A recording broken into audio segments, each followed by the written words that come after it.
আজকে আমার চলে এসেছে একটা মিশো থেকে একটা জিনিস, সেটা কি তো ওপেন বক্স করা যাক। বলো পার্সেলটা কি? পার্সেল কাটতে কিন্তু দারুণ মজা লাগে, তাই না? কি জিনিসটা এসেছে তোমরা গেস করতে পারছো? আমি তো জানি, যেহেতু আমি অর্ডারটা দিয়েছি আমি জানি, বাট কি এসেছে সেটা দেখি তো তোমরা বলো কিনা।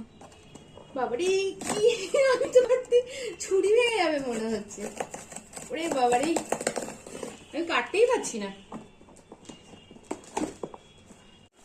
ফাইনালি হয়েছে, ফাইনালি বন্ধুরা অনেক যুদ্ধ করে আমার বেরিয়েছে এই যে পার্সেল। যুদ্ধ কি প্যাকেজিং, বাবারে বাবা। তোমরা কি এখনো বন্ধুরা গেস করতে পারছো এটা কি হতে পারে?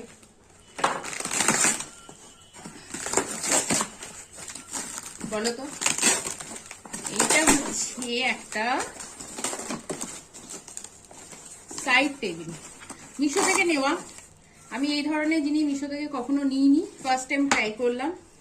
এইটা সেটিং করে তোমাদেরকে অবশ্যই দেখাবো। এটা হচ্ছে একটা মানে কর্নার টেবিল, কর্নার টেবিল যে কোনো বেডের পাশেও রাখতে পারো বা সোফার পাশেও রাখতে পারো, মানে কর্নার টেবিল। এটাকে সেটিং করে তোমাদের সঙ্গে না তোমাদেরকে আবার দেখাচ্ছি। চলো বন্ধুরা, এই দেখো রেডি করে ফেলেছি পুরো টেবিলটাকে। খুব সুন্দর হয়েছে কিন্তু, বেশ মানে দারুণ মজবুত একটা। মানে মিশো থেকে, আমি সত্যি বলছি মিশো থেকে আমি এগুলো কোনোদিনও কিনিনি, তো ফার্স্ট টাইম এটা। তো বন্ধুরা দেখো আমার টেবিল পুরো রেডি, বেশ সুন্দর না?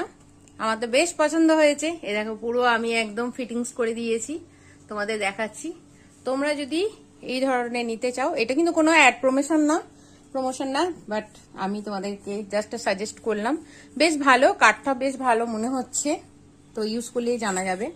তো এইভাবে আমি সাজিয়েছি, তো কেমন হয়েছে অবশ্যই কিন্তু তোমরা জানিও। আমার যেহেতু ব্ল্যাক সোফা বাড়িতে, সেই হিসাবে এটা ম্যাচিং করে ব্ল্যাকই নেওয়া হয়েছে।